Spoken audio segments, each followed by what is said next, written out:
We're getting old. Gen X at midlife. Grab a drink, grab a snack, and let's go back.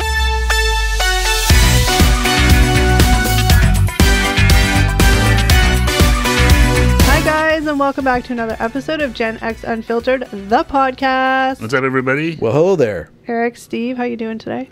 Doing well. Thank you very much for asking. Doing well, Kelly. Yourself? I'm doing okay.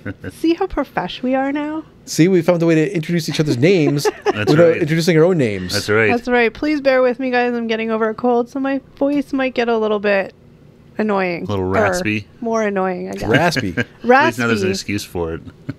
Yeah, exactly. Yeah. So, like the title suggests, we are talking about Gen Xers hitting the middle age years. The midlife crisis. I feel it. I feel it coming on. Ooh. I don't feel middle-aged, but Like we've said many times before, we are very young Gen Xers, but we are definitely at middle age. yeah, absolutely. Yes. If middle age means you're halfway through your life, then I Well, guess sadly, we're probably yeah. over middle age then. yeah. I hope not. I don't know. You never know. Well, I don't know. That's, Take our age and times two. That's pretty old. yeah. I'm not good at math. I know. But yeah, so we are all... I find for myself, it's only been the last like couple years, I would say like 1 to 2 years, where I really am feeling the like midlife stuff. Yeah. It Yeah. kind of goes in waves. Some days, not so much. Other days, like, oh my God, I feel old. And there's weird, subtle and not so subtle reminders too. Yeah. Like, Yeah.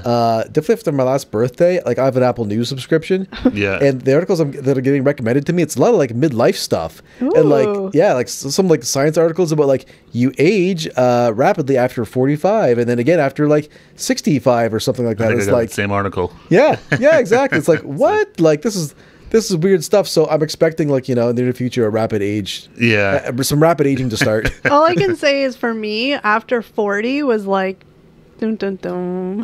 Like, Yeah. Not like, I mean, obviously my life's great, blah, blah, blah, blah, blah. But I just mean the like typical, like your body decides that it's like, hey, hello, you're not 20 anymore. Oh, yeah. There's certain things you do where it's like, oof, that used to be a lot easier back in the day. And also just getting annoyed at things that when we were kids, our parents, especially dads, would bitch about. And now we're the ones bitching about it. Yeah. it's true. Oh, yeah. It's like full circle. Oh It's my like you gosh. turn into your parents. It's a real thing. It Yep, is. And it's I'm scary. like, I know. Yeah. Sometimes I'm like, oh, I must stop. But I just can't. No, I know. It's sometimes just like, my God, I don't feel old, but All right. sometimes So I feel really old. just as a reminder, Gen X is typically born between 1965 and 1980, which makes a big chunk of us midlife, and their experiences are shared by unique cultural, social, and economic factors.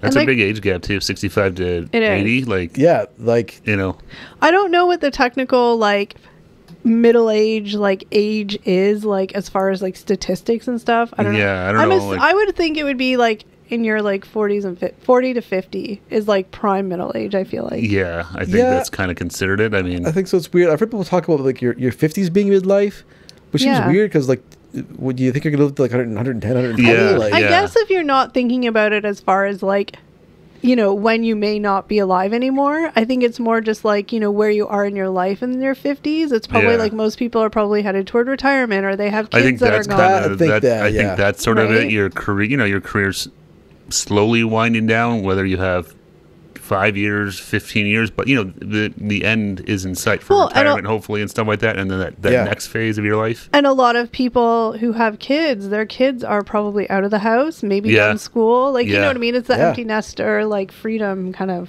Yeah, time for yeah. people. yeah, that Freedom 55 thing. But here is, we have a few little points of like specific things that we wanted to talk about. Mm-hmm. So we wrote, printed them out. I'm like, we're all fancy. One day we'll have a setup where we have like just like a key computer. A teleprompter? in Yeah, front of you could use an Yeah. iPad. Yeah, We have one True. here. It just uses as a timer. us. Yeah, I mean, we're still working out our kinks. So number one, career peaks and transition. So really briefly, just sort of some talking points for that. Yeah. It's leadership roles. Many Gen Xers are now in leadership positions in their career. They're the bridge between baby boomers and millennials in the workplace. Work-life balance. Gen X pioneered the conversation about work-life balance. That's a big one. Yeah. Job security and uncertainty. Unlike previous generations, they've seen more economic instability, recessions, and shift in job security, prompting them to value flexibility and adaptability in the workplace. Yeah. Couldn't say that word. So yeah, leadership roles. So are either you guys are you in leadership roles at work? Not currently. No, that's not a bad thing. No. But Not technically. No. okay, I am weird. Forgot about that. Whoa. The big cheese. Oh, the wow. Cracker Factory. I mean, I think at some point, like Steve, you were in a leadership role. At I some was point in a your previous career. role, yeah. Were you, Eric?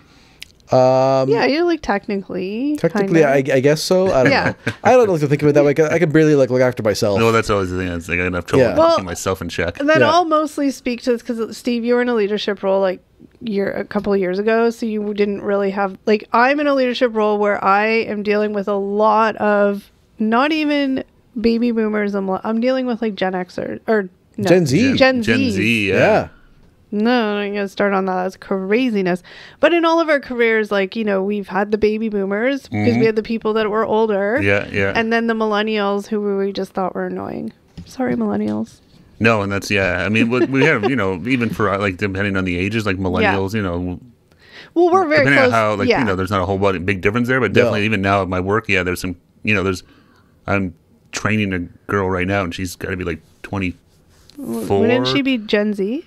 Yeah. Yeah. Yeah. So I'm saying it's like a big difference. It's like, a huge difference. yeah, like really noticing that age gap there. And it's one of those things making me feel my age too. Oh, for sure. Where it's like, oh god damn, like You know when I first started to feel old at work was when people stopped getting Simpsons references. I've heard people say that my before. Yeah, you Yeah. certain references you make, and it's like, Yeah, 'Cause that was always like a common thing, like a bonding thing at work. Is like Yeah. something bad happens, you drop a Simpsons reference, and it was like, oh hey, and we all like yeah, now bond it's like, and move on. And now it's like you say a Simpsons reference, yeah, exactly. They look at you like, what are you talking about? Yeah, what was that? Was that something? yeah. Usually, a lot of times, the references people make, you can sort of tell Yeah. how old they are. Yeah, exactly. And we're also, I mean, obviously there's exceptions to every rule, but I mean, I'm just trying to think sort of all of our positions. But like, we're at a stage too where a lot of our, like the baby boomer stage, like when we were younger in our careers, the baby boomers were like our bosses, right? Yeah, But yeah. a lot of them, like I think Eric, you might still have a baby boomer, but I'm not sure. No, Ish. she's an elder Gen X technically. Okay, so Gen Yeah. X. So Yeah. like the baby boomers, I mean, love them, but I mean, they're all probably mostly retired now.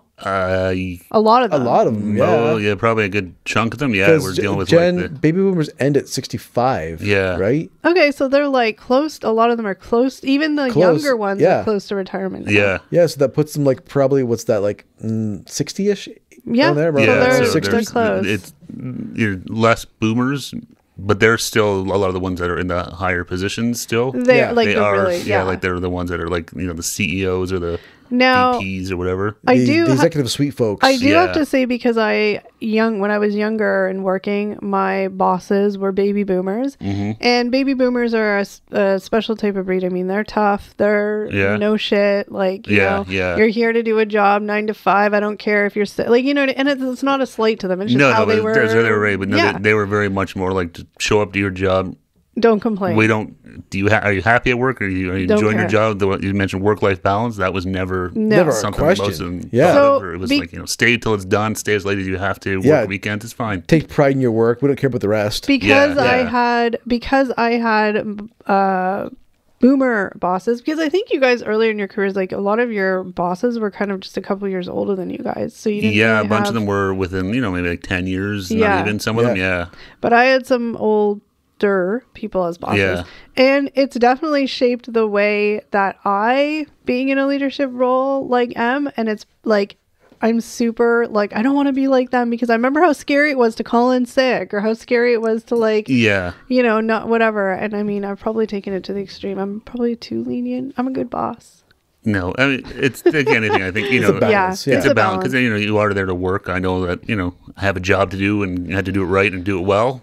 But there's also then there's shit happens in people's lives and stuff like Yeah. that where sometimes you have to. And I think the work-life balance thing, like again, we're all at the age now where it's not only work, but it's we're juggling aging parents and in some cases their own people's own, like your own children. Yeah. Yeah, And not to mention that, but like especially let's just think about the past couple of years and how much craziness there's been as far as like, and even now with like the inflation and all that stuff. Yeah, there's a lots lot of stuff stress going on. Oh yeah, like COVID and that really threw things out of whack, like big time. And we're still recovering from it now. Oh yeah. And I'm not saying it's only the midlife Gen Xers that are affected by it, but we're just talking about our own experiences. Yeah, there's a name for what you just called too, right?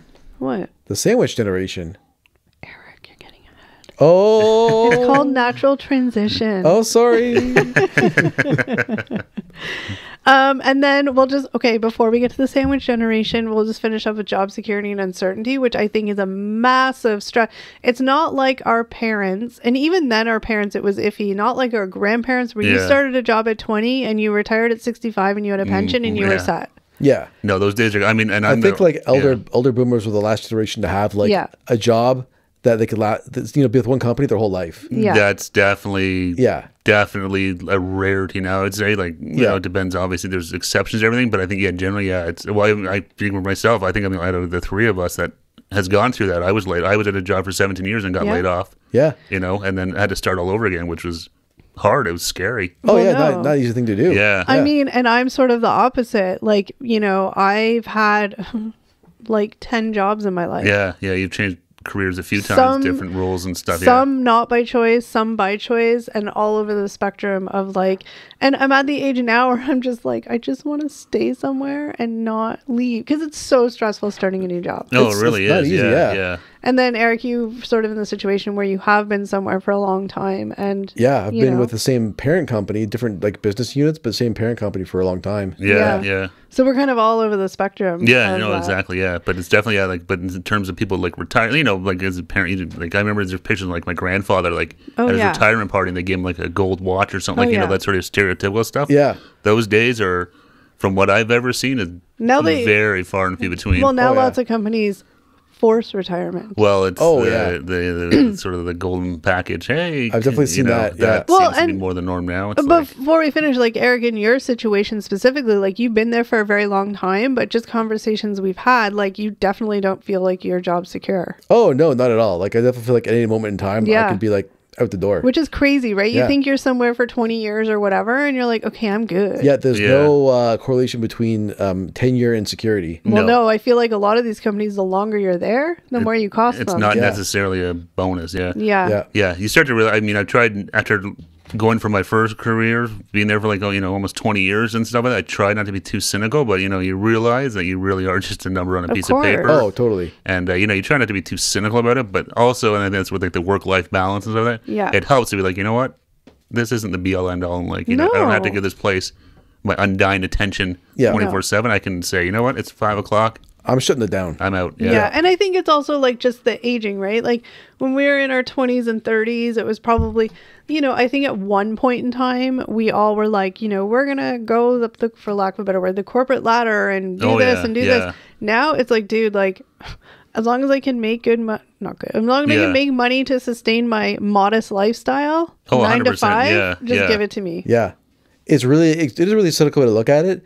But I kind of like agree. Like I see my boss and the level above and the expectations of those roles. And I'm like, you know what? For the compensation that they're probably getting, I don't know if it's worth it, to be honest. No. And that's my old job. Like I got, as a manager or whatever. And I got to that point where it's like, okay, cool. I kind of thought that's where I wanted to go. And then I got there. It was like, this is not really as great as I thought. And I was like, this is not for the for the compensation. It's like, this is really not. Well, here's a question for you then, as somebody who was in a leadership role who now isn't in a leadership role. Which role would you prefer?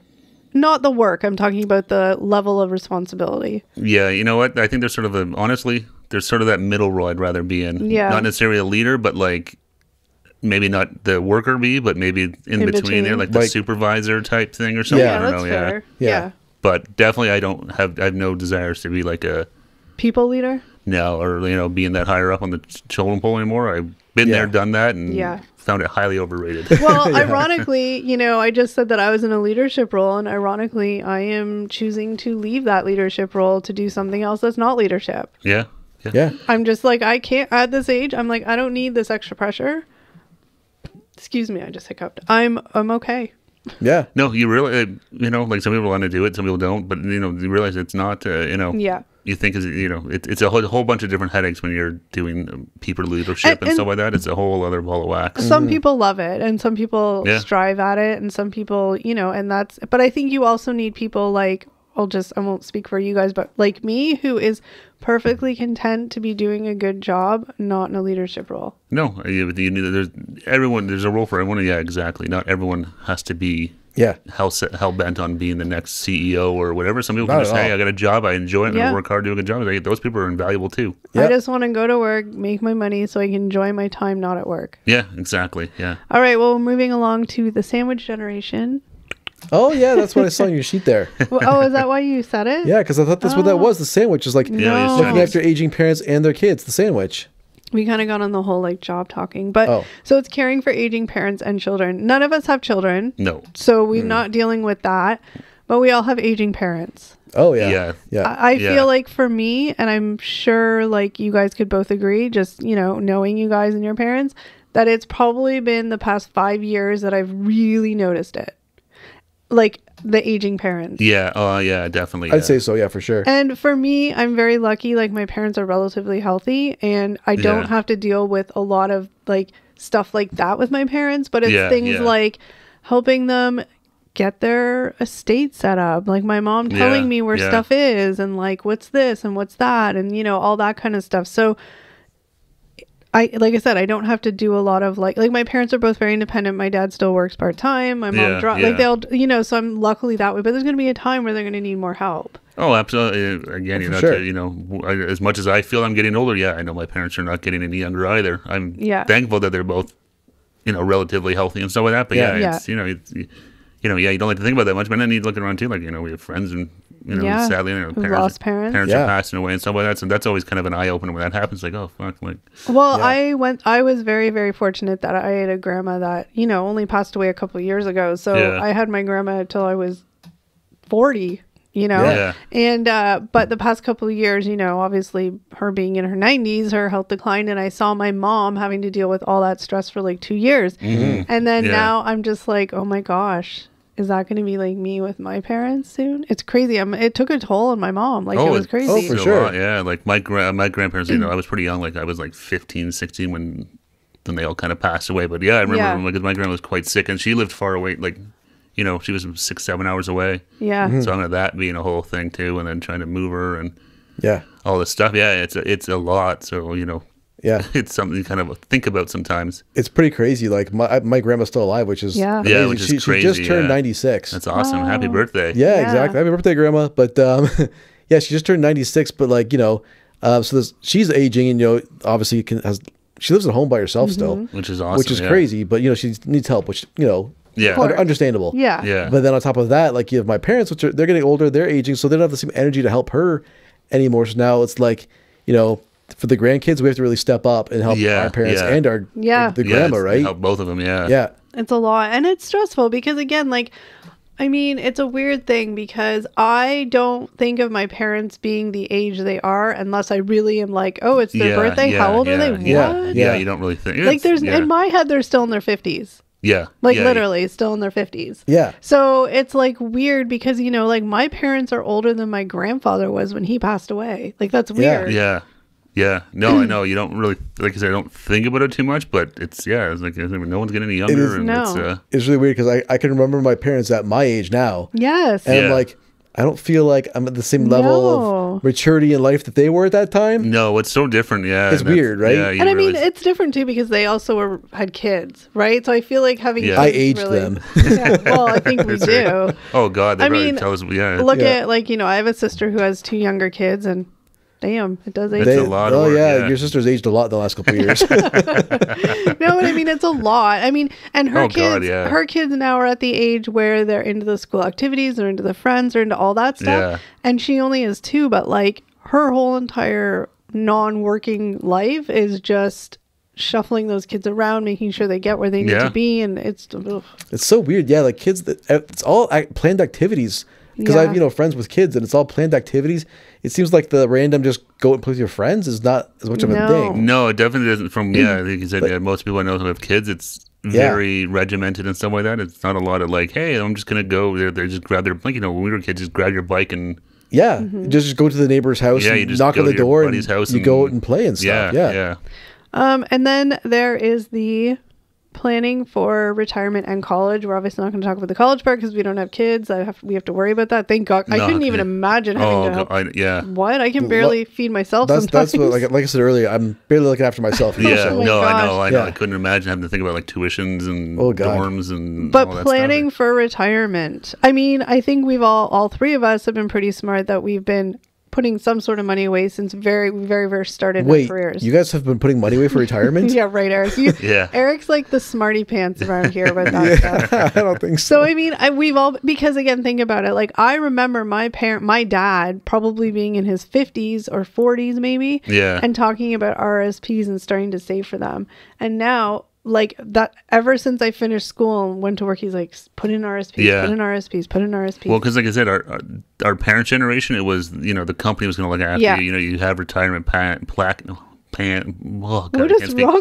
or packages. I can't talk. Yeah. You had that, and then you had CPP, the government stuff too. And that's dwindling. That's dwindling. It's still something, but I have no idea it's not a lot. So you can't survive on the. No, it's barely enough. And then but it's totally different. Where our parents' generation, it was very much like you get your company would look after you to have your retirement stuff. Yeah. Whereas now it's kind of like you got to figure it out. You're on your own. And it's so hard, especially now, because like everything is so much more like housing costs, blah, blah, blah. We all know the deal. So even to have an extra $100 a month to put away sometimes is really freaking hard. Oh, for God's sakes. Oh, yeah. Well, they said that was a big part of the problem, too, with the housing crisis of going, like, how many people are counting on their house to be their retirement fund? Yeah. All of a sudden, no one's buying houses. Yeah. Well, that's a big problem. Yeah. It's scary. So, like, when you're in your 20s and you're putting money away, you're like, yeah, whatever, cool, blah, blah, blah. Well, but hopefully, people are. Cause now it's like you're looking and you're like at your thing and you're like, oh my gosh. If I could give any advice to the youth out there, start now. Start saving now. Well, like I said, time is on your side. There's that new girl at my work that I've been training, and we were talking about, like work stuff. And I was like, I don't know how it kind of came up, but I sort of said, like, talking about, I'm like, take your time off, use your vacation. And I was like, and sign up for the RSP if your company is going to do any sort of matching, take advantage of that. I said that like they'll match X amount of dollars. I'm like, sign up for it, get every penny you can, and sock it away, and then try. I'm like, you will thank when you're old like me. Yeah, you will thank yourself, and then you still got another so many years. Like, so do it now. Look, if anybody out there who's listening and you have kids who are like young teenagers or whatever. Like, well, you would know, but I mean, or people in their 20s who are listening, just anything, your very first part-time job, just put like 10% of it away. Yeah, anything you can. It all adds up, right? Because you got a long time to let it sit there and grow. And hopefully you won't be stressed out crazies like us. Hopefully when you're not. Older. Yeah. If I had a time machine, man, I'd go back and shake myself. And I mean, let's not lie. I think all three of us are in a relatively decent position. I mean, it's not like we're millionaires, but like as far as like saving, like, retirement savings and stuff, like we have some. Yeah, yeah. But still, it's because we don't know in like 20 years what it's everything going to be 10 times more expensive. The world's going right now, who the hell knows what's going to happen? Yeah. So, good times. Yay. Is there a happy topic next? No, it's going to get worse the next one. Stay tuned. Oh, good. All right, Eric. I'm sorry. It doesn't get better. It gets worse. Jesus. Will this ever end? It is just like getting old. This is a big one. Health and aging. So you weren't lying. This is hits close to home. At midlife, Gen X is increasingly health conscious, focusing on maintaining physical and mental well-being. They're more open to preventative health measures and alternative medicine. And then there's facing mortality. As they age, this generation is more aware of mortality, leading many to reassess their life choices, goals, and legacies. So I can only speak for myself. And like I said earlier, hitting 40, that's when things went wrong for me. It's all downhill. No, well, I mean, that's when like literally things went wrong. Everyone went off the rails. I was relatively healthy. Off the rails, not crazy train. No, but I'm just saying, like, I was relatively healthy. Yeah. I turned 40. I get diagnosed with type 1 diabetes. Boom. Really? Where did that come from? Not even type 2, just type 1. Can't do shit about it. Just, it's there. Yeah, yeah. The aches, the pains, all that kind of stuff. Oh, yeah, definitely. Eyesight, losing hair. Yep. Gout. That was a fun one. Oh, that was a fun always surprise. Get gout. I do now. Yeah, that's a fun treat. Woke up one morning, thought I broke my foot. I'm like, what the hell is wrong with me? Like, what happened? And then, like, I have gout. Steve's got the gout. That's right. That's a fun flare up every so often. Yeah.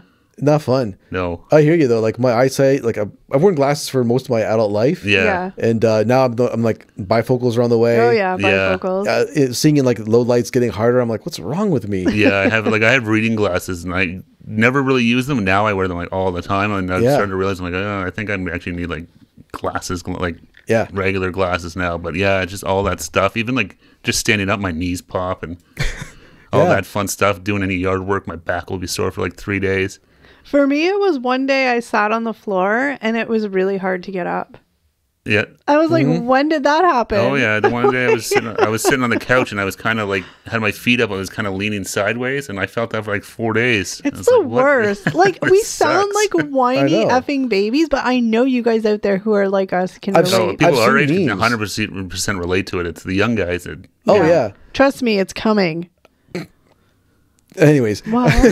I've seen memes where it's like like people they sleep wrong and like they're wrecked for days. Oh, I did. I the other day. I went one day. I was backing out of the driveway and I went to check my blind spot and it was like, oh my god, my neck. I'm like, and I was like, I probably slept wrong. I was like, I clearly slept somewhere funny. Can we talk? The most annoying part is though, I'm goddamn old and I still get pimples. What the hell's that? Yeah, but I heard that stuff would go away. But wait, I heard that actually is a really good thing. If you're old and you still get pimples, it means your hormones are good. Oh, wonderful! Sweet. I'm really that's happy. Always fun though. You're like, a pimple, No, but it means your hormones are good.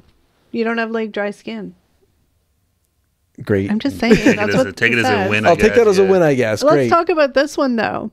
It takes 3 days to recover from a night of having drinks. Oh, that, yeah. Oh, yeah. Man, it's rare to really, like, now we just we'll cut loose and have some, that's the other thing, You start to realize, how many wasted nights did we, piss away until like 4 to 5 in the morning and then sleep all day the next day. It's like, why don't we just get drunk during the day? And then pass day out at drinking 9. is the greatest thing in the world. It is. We've learned that one, like, over the last few years, like, take advantage of the daytime, enjoy it then. Don't wait till wait till the sun goes down, then start to tear it up. The next day recovery is not happening. No. I think we can all and I mean, my age too. Whatever. Being a female. Kelly's also the oldest. Let's just shut up. Yeah, by quite a bit. By a month. Okay, a month. Months. But I mean, plural. Even, let's be real. Sorry guys, but let's be real. As a female of this age, lots of stuff starts happening that just messes with your psyche. All you ladies out there know what I'm talking about. Don't need to get into details, but there's so much that just I feel like happens once you hit 40. It's like this switch. And I mean, I think we can all say that, it's a little bit more in the back of our look. We're not 75, but I'm just saying it's all of a sudden I catch myself every birthday kind of being like, okay, well, I could have a good 25, fingers crossed, 30 years. You know what I mean? You're kind of doing that weird countdown of to when you shut up, Eric. You do it. Or do you just not know what I'm talking about? Well, I don't want to be morbid. Yes. I thought you were talking about perimenopause. That's what I think you're talking about too at first, or something like that. Yeah. Okay, I briefly said, you know what I'm talking about, but then I was, oh my god, you guys. Can we just pause that I dropped an awesome medical term right there? You did. Perimenopause. I mean, I can go into more detail. I'm sure you know about it. A funny story. Here's how I know about it. It was a reel on Instagram. Yeah, and it was I've seen a bunch of them on Instagram. Yeah, it was probably maybe a little slightly sexist, but I'll say it anyways. It was women before and after perimenopause, and before it was Julie Andrews in Mary Poppins being all uplifting and bubbly, wonderful. Yeah. And it was after it was Judge Judy reaming somebody out. I mean, it's not wrong. It is what it is, and I feel like now that you've circled back to bring this up, and I feel like what have you done, Eric? It's crap. Sorry, everyone. It's obviously for me, it's more oh my gosh, that's happening or that could be happening. You makes you feel like you're a grandma all of a sudden, but at the same time, you can't be embarrassed. It just is what it is, and it sucks. I encourage every males out there who don't really understand it to look into it, because it is a really big deal that happens for many years, and it's not like women are just being pains in the asses for the fun of it. It really is affects you everywhere. All hormone stuff. That's the thing. Everyone, guys and girls too, your hormones start changing and stuff like that. That really can throw you for a loop. Yeah. Oh yeah, my hormones are all over the place. I mean, okay. But I mean, it's a real thing, and it's fun to make jokes and stuff, but sometimes when you have those days, you're like, what is wrong with me? Oh yeah. Oh yeah. That's what I'm saying. When it comes to hormone stuff, it's yeah. It's really not fun. Right out of whack. Especially the anxiety and all that stuff. Woohoo, it's crazy. Waking up at 3 a.m. thinking about I think I do have. I must have that. I do that all the time. I mean, everybody does that.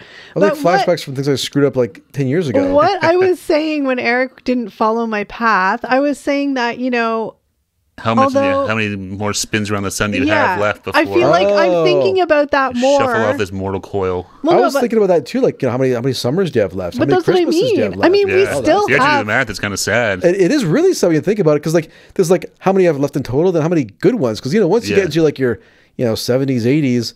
You never know. Yeah, not enjoying the holiday the same way. Yeah. Wait, but hold on. I think, yes, in the moment, it's like, oh my gosh, that's not many at all. But at the same time, it's like, you can't think that way because you want to enjoy. Because you, like, not to be morbid, but you could walk out of the house tomorrow and get hit by a bus. Well, that is always the thing. Is you could drop dead right now. Again, you don't know. So I think it's human nature at this age. It pops in your brain a little more. Yeah, that's the one thing I definitely don't. Me personally, I don't think about that too much. Oh, good for you. I wake up in the middle of the night. I actually look forward to it. I'm like, oh, finally, it's done. Thank Christ. Oh my gosh. I'm renaming this episode the Bluebird of Sorrow. Please tell everybody you're being funny. No. I mean, I'll enjoy it up until the time of like, oh, okay, I'm ready to put a pin in this thing. Then it'll just be me and Eric running this podcast. Wonderful. That's right. We can talk about uplifting things. This podcast is like Menudo. If one of us goes and just a new member pops in, it's like, here's new Steve, here's new Kelly. Put me like a 20-year-old me and a young one. Hopefully better looking. Well, that's not hard to find. Oh boy. All right, just the topics. Can we go to next? Yeah. Next. We're going to touch on this super We're going back to brief. sandwiches? Yes. We're going to talk about this one super briefly because we've done full podcasts about this, but it is a big thing for people of our age group. It's the technology adoption. So we grew up without the technology. We, grew with the technology. And so we're kind of at a stage where, we can keep up with the technology, not like our parents who were like in their 50s or 60s having to learn the technology. Yeah.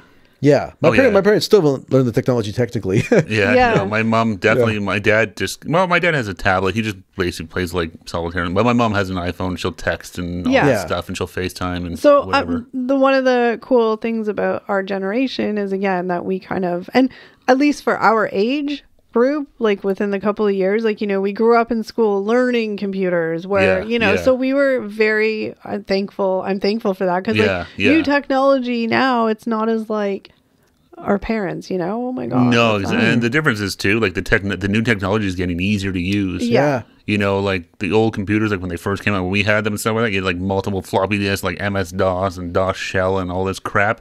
Now it's like touch screens and like it's kind of a lot of it's sort of idiot proof for lack of so for us having gone from like we saw it all, no technology, to like having to type in the directory on your computer you want to go to all this stuff. Now to like just touch screens and all this stuff. Like it's for us, it's not. I mean, it was all kind of easy to get into. I love it. It's great. I mean, it's for is it the best thing in the world? Probably not. But does it make things a lot easier? Absolutely. Mm-hmm. So here it says, which I think is a good sort of little sentence, because we were like the digital pioneers. It makes digital pioneer. I always wanted to be a pioneer. It makes us more tech savvy compared to older generations, but not as native to technology as millennials or Gen Z. So that makes sense.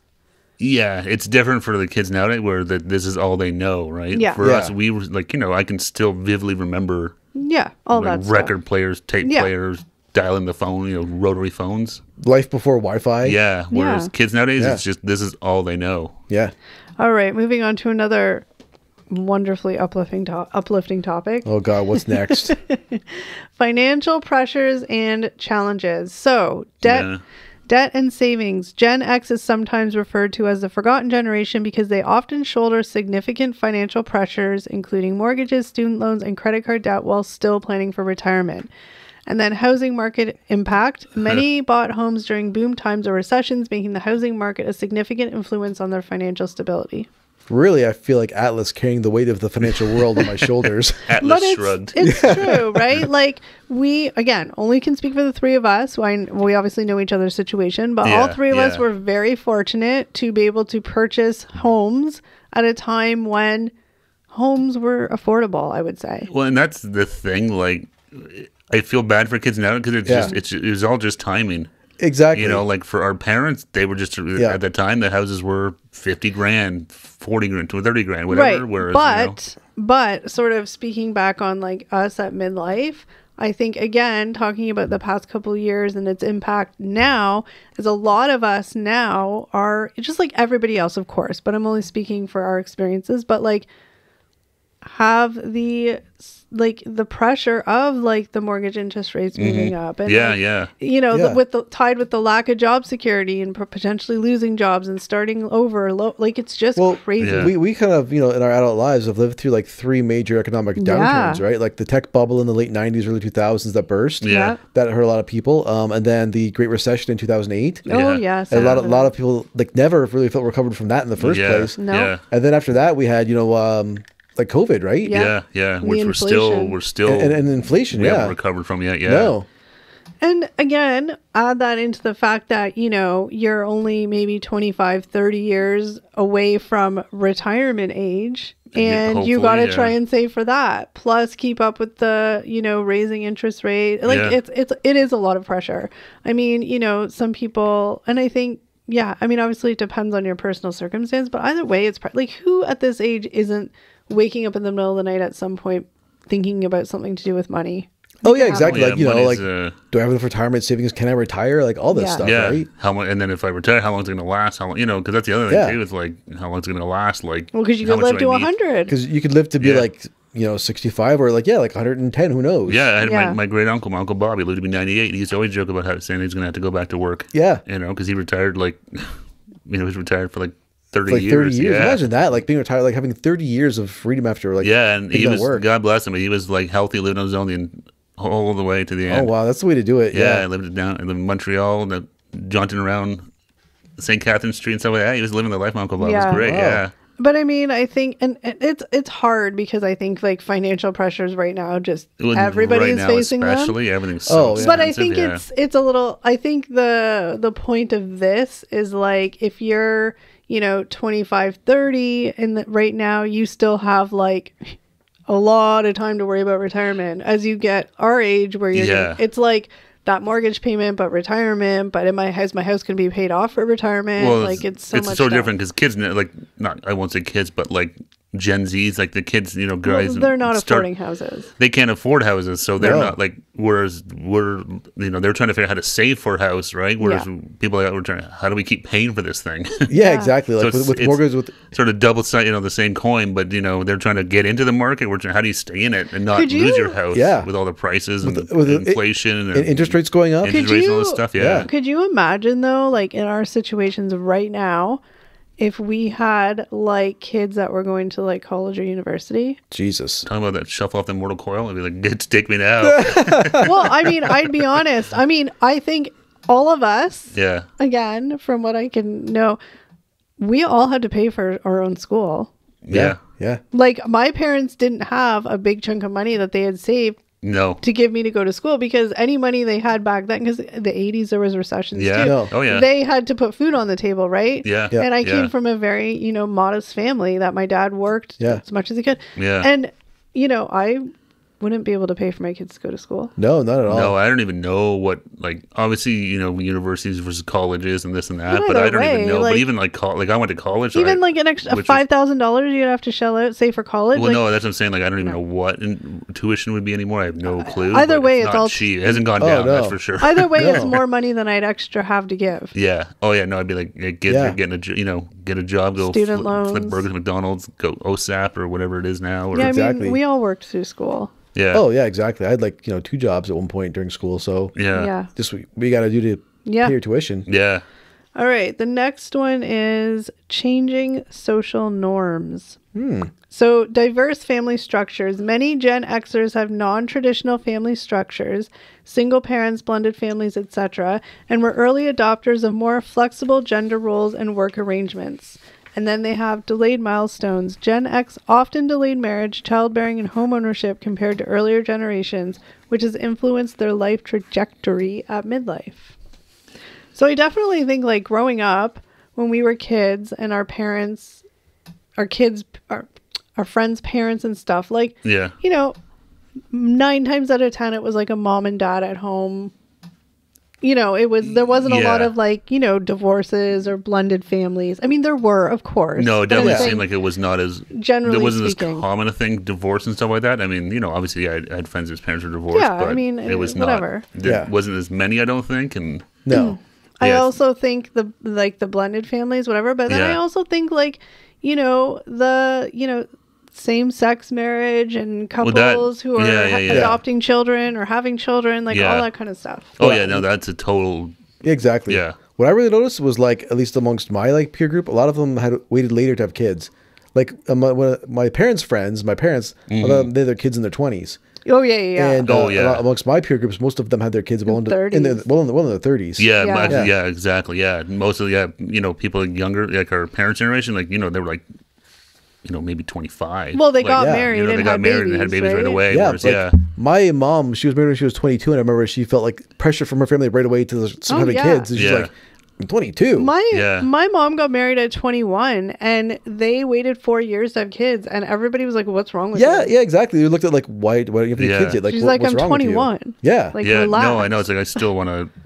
21, like you're just a kid. Can you imagine 21? Oh, I know. That's nuts. Yeah, different expectations for your age at between the generations. Well, now there's the flip side of the coin, right? If there's people who are our age now and had kids early at like 20, 21, I mean, they're living life. Well, that's their kids are like I have friends adults. that are on both. Exactly. I have friends that have like younger kids that are like, and they're like early 7, teens. 8, 9, 10 or whatever. But then I have friends that are like, hey, my kids now in university, they're legal drinking age, and this and this. So that there's two different sides of that. I mean, you asked both, right? Like the people that had kids in their early 20s obviously didn't have the like fun in the 20s that the people who had the kids in the 30s did. Yeah, but now they're having their fun in their 40s. They can make up for it now. Yeah, exactly. They're like they're in their 40s or whatever, late 40s, and they can.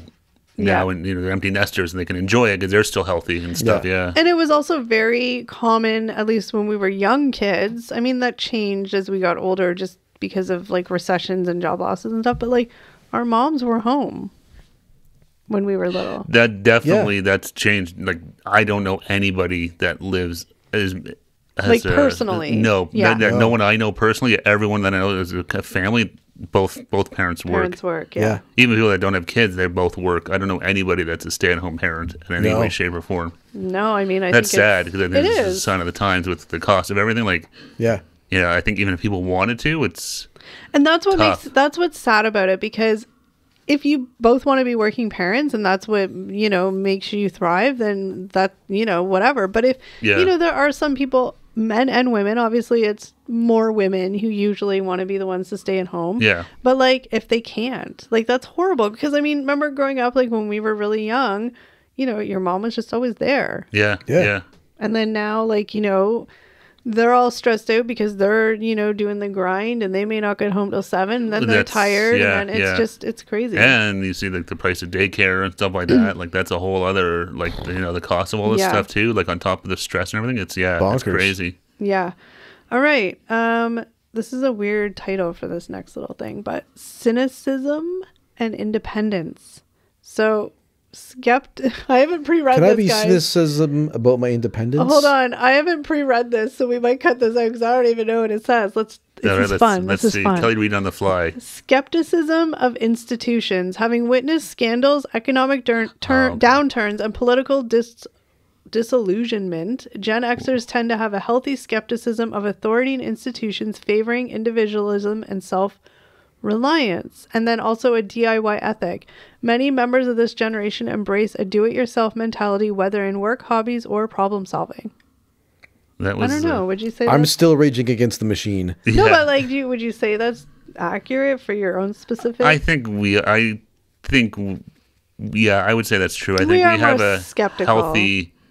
Not that we don't trust like the government and stuff like that. I think but we realize questions. Well, the question. Yeah, Justin Trudeau said this, so that's got to be true. Like, no, it's like, no, hey, wait a second. Yeah, like, there's an angle to this. There's, and not even just there's an agenda. Yeah, not even just like but even like corporations and stuff like that. It's kind of like, okay, like we know, like don't bullshit or come on, I know this. But I've been around the block a couple times. Corporations are, we know they're all trying to make a buck. They're trying to cut corners. They're trying to save money and stuff like that. So it's like, you kind of. we do have a healthy dose of cynicism with a lot of stuff where it's like, yeah. This is what I always say. Speaking of corporations, this is what I always say about corporations. Again, like Steve said, don't bullshit. Like, we know. Yeah. I would have way more respect for corporations. I mean, they never would. If they just said what they actually meant and were honest. No, exactly. But the bullshit, it's like, dude, really, really, really? No, I just be honest. Tell us that you're just doing this to look good, or tell us because you want to save money. It's pretty obvious sometimes where you see, like, certain months of the year, corporations will jump on whatever, of course, whether it's Pride or Black History Month. It's because it's a tax break for them. Well, and they just try and do it. Even up here, like, I mean, not to rag on certain companies, but there's a big one that does like a big mental health day, and it's like. Really? You hear lots of people who used to work for those companies, posting about how terrible the working conditions were and stuff like that. And it's like, they're not doing this. They are doing it to help. But that's not the only reason. No, it's not fully honorable. Yeah, exactly. So that's just stuff like that. You're cynical about a lot of the stuff. But maybe that's it.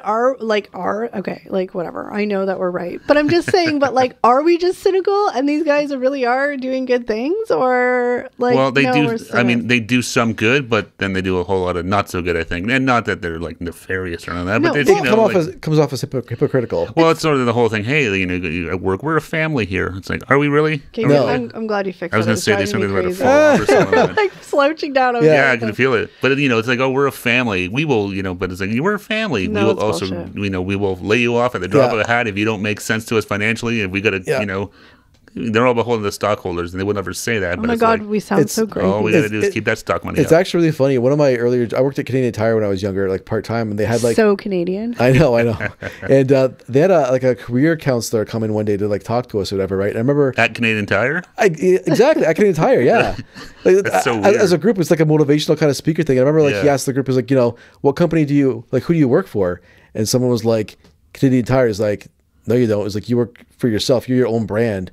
Like, that's going to take you further through your career than anything else. Like, remember that. Like, I wish I would have followed that advice. But it's hard because you have to go where the paycheck takes you, right? Yeah, exactly. But he meant is basically like, you're your own brand. Like, that was his message, right? It wasn't like, don't consider yourself working for Canadian Tire. Yeah. Think of it, you're working for yourself, and you always want to be improving your own brand. Of course. I mean, that makes sense. Yeah. I mean, definitely. And like deep stuff for Canadian Tire. It's like, can I just go back? I start crying because I work selling tires. Whether we are skeptical or cynical, I mean, these big corporations, like Steve says, just with the stockholders and getting more money in their pocket. I don't care what any of them try and tell you.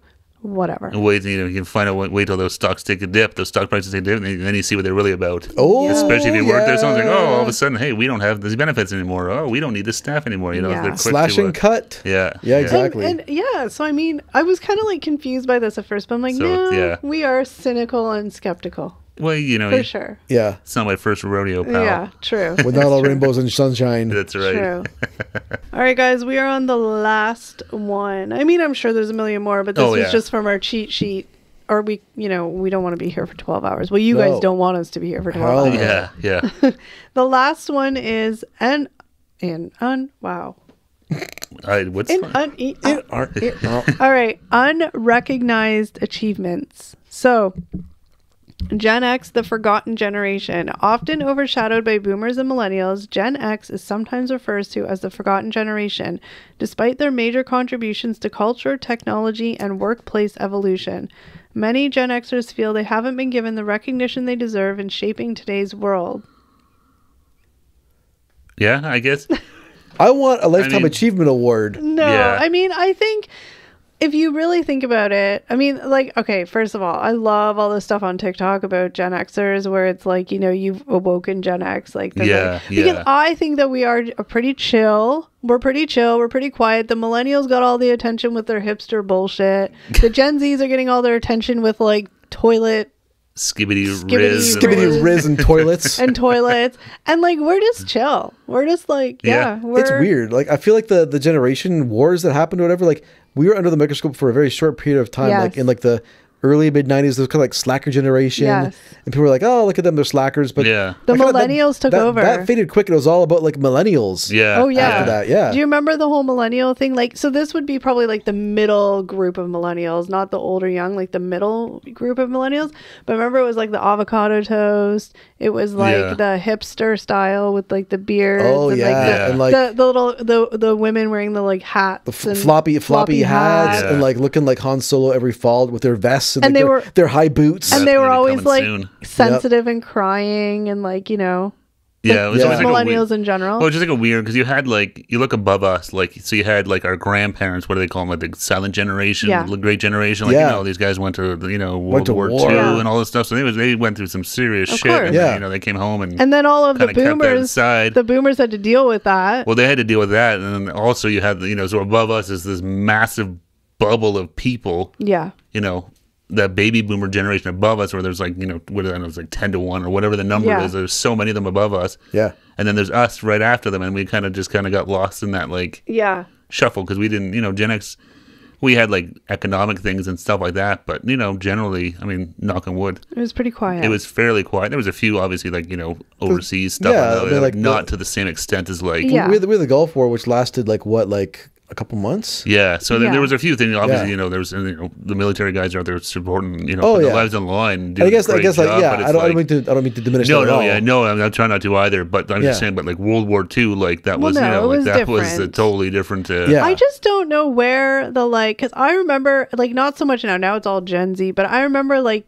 you know, 10 years ago, it was all about the millennials. Like it was all these jokes about millennials because they were always like crying, they're always like this, always, I mean, obviously, well, because they're now getting older, they're in their 30s, so it's now the Gen Zs or the, you know, they're getting in their 20s and stuff. So I understand that, but I'm just saying, I remember that was like, and now the whole joke is like the millennials are like, and well, no, it's actually the Gen Zs are shitting on Gen X, and it's like the millennials are so funny on the TikTok because millennials will be like, hey, Gen Z, we're here with you, because they don't want to get on our bad side. They just want to join forces against the Gen Zs. That's right. And it's just now, it's just something too, because like, you know, it's like, you know, the way we grew up to the way our parents grew up, obviously like entertainment was different and stuff like that, but it would, technology wise, it wasn't a whole, you know, TV was still TV, then maybe it was color or not color or whatever, but like now the way that we grew up versus the way the kids now did, it's like a totally different world. Oh yeah, like how we get content is totally different. Yeah, and but like all this with the internet and all this, like it's just changed everything. Whereas like, you know, when we were kids, like, you know,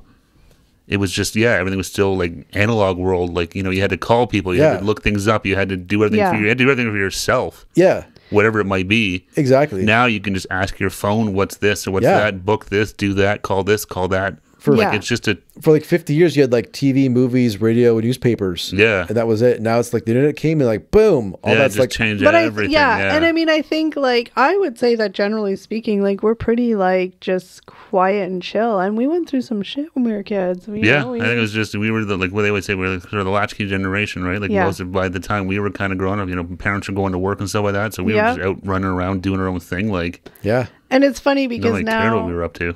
Yeah, and like, you know, every generation, I feel like it's always like this overall thing of like, you know, we want to be better, we want to have our kids grow up better than we grew up type thing. Yeah, but then it hit this with like, especially with the the millennial generation for a while there, because they were all like the, you know, over coddler of their kids and didn't let them like be kids or like be. Yeah. But I'm sorry, like. Again, like I said, I'm in a leadership role dealing with a lot of Gen Zs. Yeah. I mean, I remember being like 16 and 17 and, you know, having more common sense than a lot of these Gen Zs do. I'm like, dude, like, what is your home training like? Well, that's the thing. A lot of them, you know, it was a lot of that was, you know, it was people our age and a bit older than us, like, you know, the Gen Xers older than us, but like trying to, you know, because some of our, you know, our parents, you know, with grandparents and stuff like that, like, you know, they were pretty strict, pretty like, you know, no nonsense.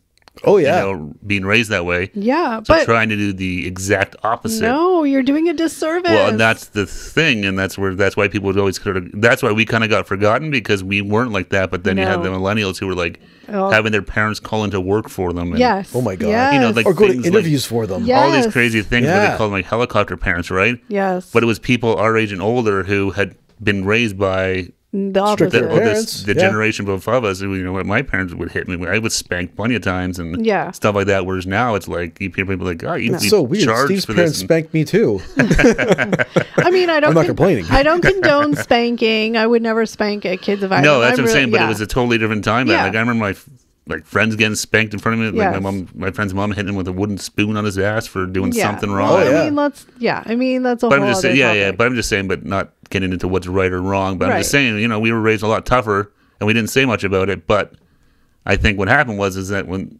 people older started having kids, they tried to do the exact opposite. That's where people ragged on the millennials, where you had these kids. Yeah, of course. They were like wimps.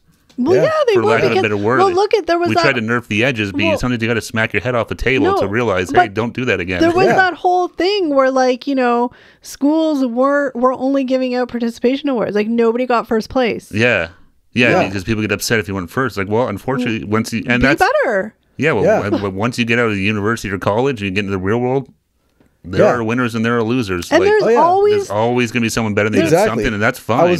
I think I was listening to like a Dr. Drew podcast a long time ago or something, and he was basically saying that like the problem with parents now is your kids are going to fall, right? Teach your kid how to fall. Yes. Don't try to make it so they never fall. Or how to get up. Well, no, and that's what I said, sort of like nerfing the edges. Yeah. Like, the fastest way to learn to not do something is to get hurt. Yeah. Right? Like, how many times as a kid, I don't know how many, you fall off your bike, you fall out of a tree. That was his example exactly. It was specifically falling off a bike. Like, kids are going to fall off their bike.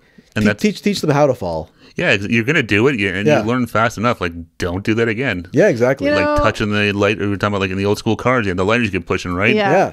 Don't touch that, it's hot. You touch it once, you're like, oh, that was hot. I'm sitting here listening to you guys talking, and I'm just thinking, or, imagining the potential comments that are going to be on this, coming from three assholes who don't have kids and think they know everything. That is true. We clearly do not have children. We are not in the trenches, but I'm just saying from, like, experience of, like, seeing things and nieces stuff like and nephews and that stuff, and like friends with kids and niece stuff. And nephew are completely spoiled, and my sister has said at some points too, like, she's like, oh well, we never had this growing up, so they're gonna get this. I'm like, okay. And teach their own, like, parent your kid how you want to parent your kid. Just know that, like, when they hit 20 and they're trying to go for that job, maybe give them a little bit more life experience. That's all. No, exactly. Or sometimes, sometimes no is a good thing too. Like, you have to say no. Or like, no, you can't just have this or that. No. Because for no reason. Yeah. How many, like, I think hearing yes was like crazy. I heard a lot of maybes, which meant no. Oh yeah, but maybe was a no. Maybe was closer to yes though than a no. Well, I could, like, honestly, the number of times, like, my parents, we wouldn't even go to the mall or anything that often. Oh, no, but like did. Every time we did, like, even if we were just going to, like, I would go grocery shopping with my parents and stuff like that, but I would never get, like, maybe I would get a quarter to go to the little vending machine type thing, maybe. But I also don't remember asking. It's like I just knew. Yeah. I mean, I'm sure I asked at some points, but not like, no, it wasn't like I would. Thing. I know for sure it wasn't like, hey, let's go get. We're all gonna go to Tim Hortons and get a bunch of coffees and hot chocolates, and then we're gonna go to this and that. It's like, no, we went to the grocery store. It's like, shut up and let's go and get it over with on Saturday morning. Go home and watch wrestling or cartoons or something like that. Like, it's just totally different. But yeah, I think we're a very unique generation because we're just quiet, we're chill, but we can be feral if we need to. We're definitely the coolest name, like Gen X. That is a cool ring to it. It does sound really cool, yeah. Gen X. Gen X, like, don't mess with us. That's like right. Millennial. Ugh, whatever. It's like Sorry, millennials. I mean, it's like a bad Backstreet Boy album. That's what it is, yeah. Millennials, I get it. You're on our side, and we'll gladly take you because Gen Z is, whole of the beast. But Gen Z, I can't be too mad at you because you're just so young and naive right now. Well, then we're just becoming our parents looking down the young. You young kids don't know how it is. I can't help when I was growing up, I can't help it. I have to say it. School. Especially being around Gen Zs a lot, like teenager Gen Zs. Yeah. Oh my God, you just want to rip your head out. They're lovely people. Wonderfully nice, kind human beings. Just, you know what I'm saying without saying it. I don't want to, but like, just. And that is Gen X midlife. Yeah. It's getting older is real. Look. Good, bad, ugly. You'll be us one day. Wait. Unfortunately, you can't stop it. Wait, let's end this on a good note. And yes, it is very, eye-opening and soul-searching to, like, think of being midlife and, like, thinking, now starting to think sort of, the end, potentially. Hopefully not, knock on wood. But That was uplifting, no? Yeah. Wait, would you let me finish? But I'm saying, but it doesn't matter because we could, like, it's how you make the most of those years. We're at an age where we can. Okay, I'm stopping because you guys are giving me looks. Waited for this. I'm waiting for the pause. I've heard it doesn't matter. Getting older near the end. Okay, I'm done. I'm stopped because you guys just won't even let me finish. No, finish. Let's go. I was just saying that, we just have to enjoy it and stop being like worrying about stuff. It's like anything. We can't worry about what's going to happen tomorrow because that's tomorrow and we don't know what it's going to be. No, exactly. Just worry about the moment. Enjoy the time and, think of all the freedoms you have now. If you're out there and you have kids that are older and out of the house, like live your life. That's right. Go and have fun. Have fun. Go on the trips, go on the vacations and, Or hey, if you're a dink it up. Yeah. Like Hunter S. Thompson, buy the ticket, take the ride. Yeah. Yeah, exactly. So, it's just it's just a weird time of life, I feel like. Yep, getting old sucks. But again, there's nothing you can do about it. And thank God we're getting older because... So you might as well enjoy it. Exactly. At least we are this age. Well, as I'm saying, hey, the fact that we're lucky enough to get old, it's hard. You can't, easy to forget about that. It's a privilege. Lots of people don't even make it to this age. So. Aging is a privilege. Exactly. Well, it is. And you have to look at it that way, right? Like, next time I stand up and my knees crack, whatever. It is what it is. All right, guys, comment below. Let us know what you think. Or if you have any other ideas for different podcasts. Yes, drop it and let us know. Say hi. That is it for today's podcast. We thank you so very much for listening and watching, and we'll see you in the next one. Take care, everybody. Bye, guys. Stand up and crack them bones. I'm going to go buy a convertible. Oh, I'm going to take my Ovaltine. Yeah.